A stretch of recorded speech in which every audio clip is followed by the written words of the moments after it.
220 rules of English grammar. Rule number 3, আমরা জানি by O with উভয়ই প্রিপোজিশন, কিন্তু তাদের ব্যবহারে পার্থক্য আছে। মনে রাখবে, উইথ সাধারণত আমরা নন লিভিং থিং এর ক্ষেত্রে ব্যবহার করব। For example, he hit a dog with a stone, she completed the work with a pencil, অথবা we write with a pen. আবার লিভিং থিং এর ক্ষেত্রে আমরা উইথ প্রিপোজিশন ব্যবহার করব না। লিভিং থিং এর ক্ষেত্রে আমরা বাই প্রিপোজিশন ব্যবহার করব।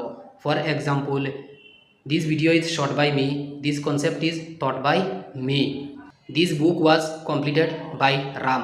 তাই আমরা নন লিভিং থিং এর ক্ষেত্রে উইথ প্রিপোজিশন ব্যবহার করি, আর লিভিং থিং এর ক্ষেত্রে আমরা বাই প্রিপোজিশন ব্যবহার করি। কিন্তু সময়ের ক্ষেত্রে আমরা আবার বাই প্রিপোজিশন ব্যবহার করি। For example, what is the time by your watch, or he came by 5 PM। যদি ভিডিও ভালো লাগে তাহলে অবশ্যই সাবস্ক্রাইব করবে। আর এখানের মধ্যে একটা কোয়েশ্চন আমি দিছি, সেটার আনসার নিচে কমেন্টে দিবে।